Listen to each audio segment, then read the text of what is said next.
Envie d'un bon plat de curry de courgettes à déguster avec des pâtes? C'est parti! Pour la recette, je vais utiliser 3 courgettes. À vous de voir la quantité selon le nombre de personnes qui vont venir manger avec vous.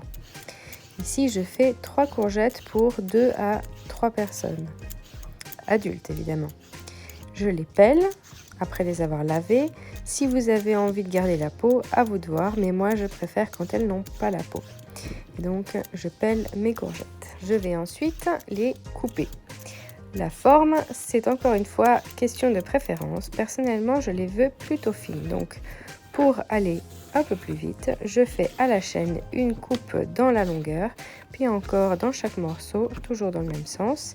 Et puis à la chaîne, après, je vais pouvoir couper des petites lamelles fines. Enfin, vite mais pas trop vite, histoire de ne pas se couper les doigts. Et j'ai ma poêle qui est toute prête. Ainsi, je peux directement glisser mes petits morceaux coupés dans la poêle au fur et à mesure et ne pas être encombré sur ma planche de découpe. Mes morceaux ne sont pas réguliers, mais je ne suis pas une cuisinière professionnelle et donc ça ne me dérange pas. Voilà comment je fais rapidement mes courgettes.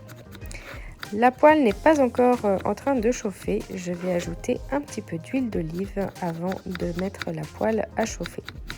Il faut savoir que les courgettes ont généralement beaucoup d'eau quand elles cuisent et donc il ne faudra pas rajouter trop de liquide. Ici, j'ajoute un petit peu d'huile d'olive et je vais maintenant me mettre à mettre le curry en poudre. C'est un curry plutôt moyen, ni fort ni doux. Alors ici, c'est une question de goût.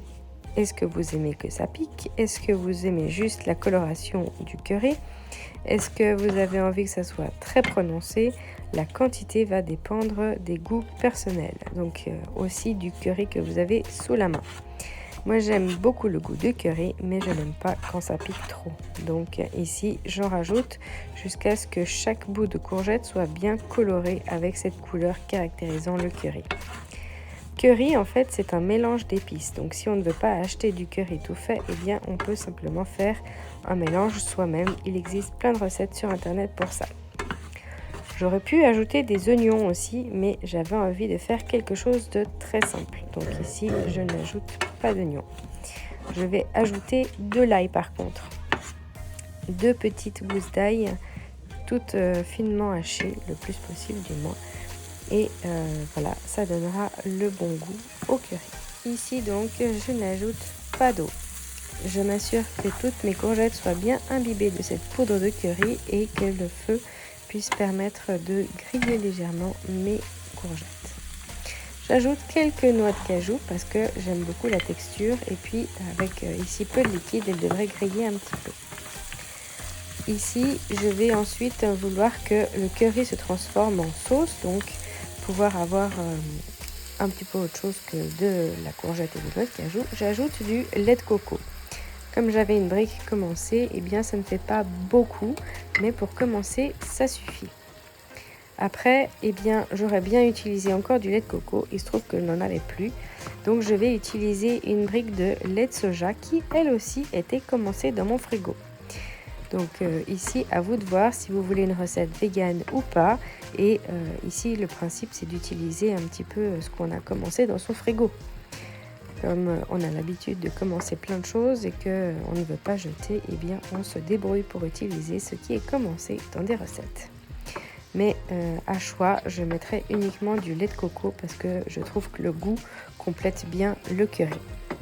Donc là, on voit que cette couleur jaune est bien prononcée, mais il ne faut pas hésiter à remettre un petit peu de poudre si on veut encore plus de goût de curry.